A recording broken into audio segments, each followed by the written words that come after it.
Yeah, so, okay, this is a little, I don't know. So we have Roy and Echo Roy. Me? Yeah, I know. I want to play right now, but here we are. So, anyway, this matchup's actually pretty, like, Roy heavy, like, favored, despite it being an Echo matchup, right? So, later, dog. So, You do not want to see the SD. well, that definitely makes the match more even. So here's what's going to go down, right? So Ishkur's going to try and recover, or not Ishkur, Zodi's going to try and recover, and then Roy's going to play press up B and he doesn't. So,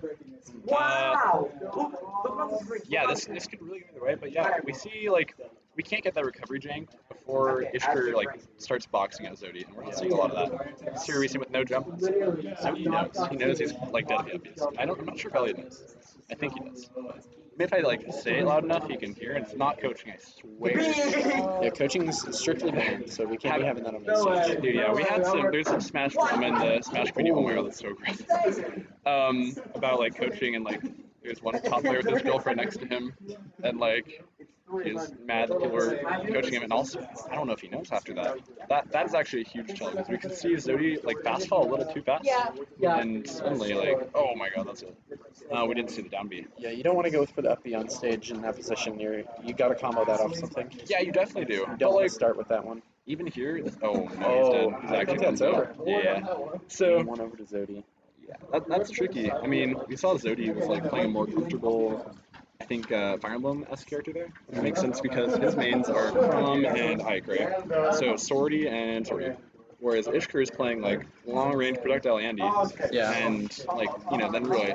So I don't know if you could pick two characters that are like further from each other. Yeah. Or like some weird tech characters, right? But I think going into game 2, we're gonna see Ishkur probably on Samus. Yeah, that's what I was gonna say. Is I think Ishkur should try the Samus just to see what happens with it. No, definitely, and I definitely like this pick coming from him. I think we see him trying to cheese out people with the Roy game 1, and then game 2 it's like, all right, gotta put on the big boy pants and play the video game. So. Yeah, Ishkur had some really good zoning in this match against Nico, and I think he could potentially continue that here. Although the combo starters from Chrom are pretty good for sure, and I think we're gonna like have a similar kind of thing that I was talking about with DK, where like once Chrom gets in, he's definitely getting in. Yeah, I think even more than DK. But if he can like box him out, he can do that, and just needs to do that for a lot of the stuff. So yeah, we see these bomb setups. I know, I saw Ishkur play Samus like before I moved to Klamath, and like he wasn't very bomb heavy, but now he's like pretty bomb heavy. And like I think on actual main stage earlier, we saw some really cool bomb setups. Yeah, the bombs are a pretty integral part of that kit. Yeah, surprisingly actually, like. Gives them a they're little very versatile. I know I canceled some combos and stuff with them, so. Yeah, combo breaker, like, I don't want to say combo starter, but, like, if he walks in that, he eats a forward smash, right? Yeah. Like, just that little bit of stun that he gets is so huge. And also right there we see, no, he has no. Yeah. I'll get. So with that one, look, the way he looks at it is that he's at, like, over 100. He's gonna die soon anyway. Yeah, it doesn't feel too bad to take the SD there. No, yeah, if you die at, like, 0, it's a lot worse, but, like, with Samus too, he's not really likely to actually SD that really. Yeah. So I think having Chrom above is where he wants him to be. Ooh, up to almost coming out. You better not. Samus, man, that wouldn't have killed, would it? Depends on the angle. Let's say it's like the strong hit at like 110. I mean, if it was the best part of it, it probably would have killed. Oh, okay, gotcha. Oh, the super missile. The projectile zoning is pretty good. Yeah, and we see him like do his uppy there, but he can't get a lot out of it. Yeah, I mean, I know as a Samus main for me, it's pretty frustrating playing against the Fire Emblem characters with that uppy because you can't really do a lot. Like I lost my stock against Tucker earlier trying to edge guard that. Hate to see that. Yeah. We're gonna see the Yeet. Still living at 206, is he? Oh no, he's dead. Yeah, that's the Chrom right there. So now we have full charge shot, and actually the game's pretty close. I think Zodi had a really early lead. But after we see that, that's like a dodge. So it's pretty even. He's got charge shot. If he hits this charge shot and like a couple other moves, like suddenly we're at an even game. Yeah. We see that. That was actually a 6. Some anti-synergy. Almost there, but like not quite. Oh my goodness. This is bad for Samus. Yeah, I probably see some bombs there. Yeah. She actually lost her jump while getting hit by that tilt. So I think we've seen it a couple times this set where that forward tilt from Chrom's actually just eating the jump. Yeah. And that's like, Well, I mean, that's how you feel against most of the sword characters. That Yeah. wide swipe will eat your jump and Yeah. give you enough knockback to kill you at low percent. and that one too, like especially comparing it from like Roy to Chrom, like the Chrom one's just like so clean, and it really does just like kind of swipe away and eat that jump usually. Up till there's really good. Oh my He god, got that's there really just close. barely. Really living. So Fair's gonna put him in a good spot. No follow up, and then while that backer is just like switching things around. A really good back there from Samus there to keep things alive. He got tilted. He might have been Oh dead. yeah, 'cause we've seen these edge situations with Chrom are so nasty. Like even this is really rough.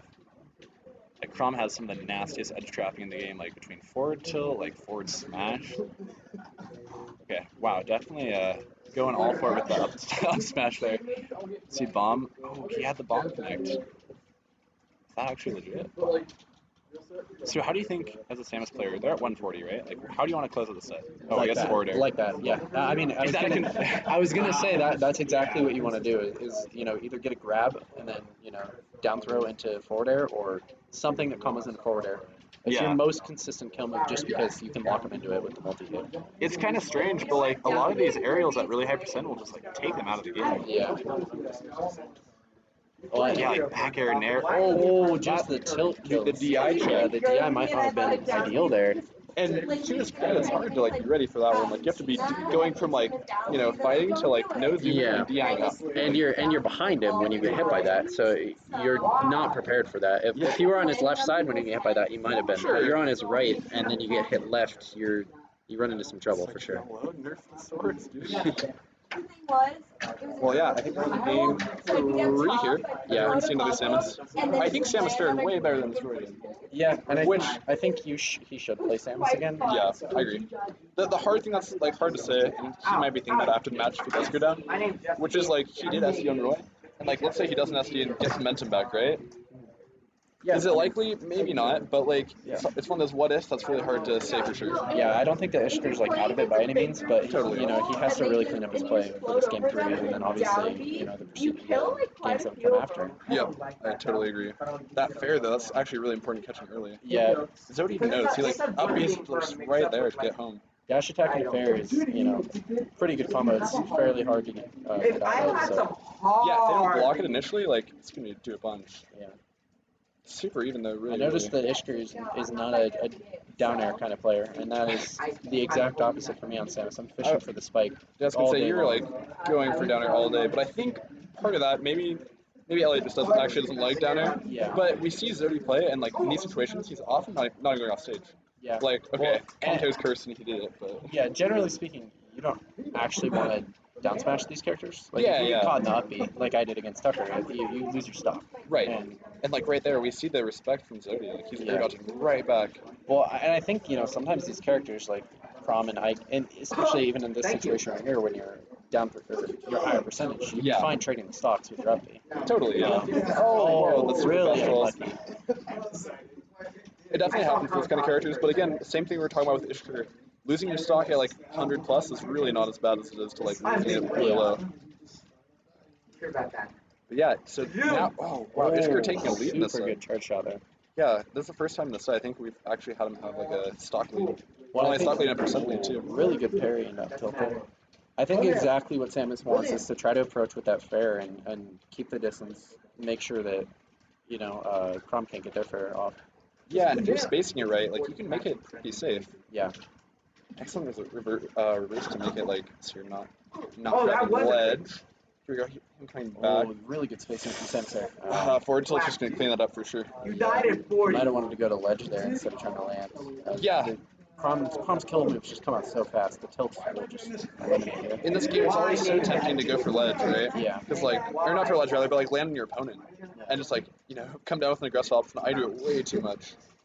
Wow, bomb not getting there. Oh, With good play from Chrom, but then the Samus. Great DI. that charge shot was so close to connecting. Oh, that backer could actually swing things around. This. Oh, Oh no, Samus loses the stock. Dying at like 50, that's pretty rough. I mean, Samus can still easily clean this up and even it up, but Yeah, like we see down tilt there. oh, that was super close. Wow. Really smart upbeat from Zodi though. All you need is the last hit of that fair to connect, and you'll get the knockback off of it. Wow, bomb almost gimping. The And back that air. really smart back Oh air. man, I cannot believe that killed the Samus back air. It must not have been. Hey Nate, do you know a melee player named Gary? Do you know a melee player named Gary from the Rogue Valley? I think, yeah. He posts on our forums, the OIG forums. my Oh, gosh. sick. He's like, any melee players in the area? Nope, ultimate. Anyway, back to the match. That charge shot was so important. Oh no. Oh no, spaghettiing away, and that's what we say. Yes. I'm gonna go play my video game. All right, good luck, Jackson. You bring out the DK. If you're up 2-0, you bring out the Fox. For me,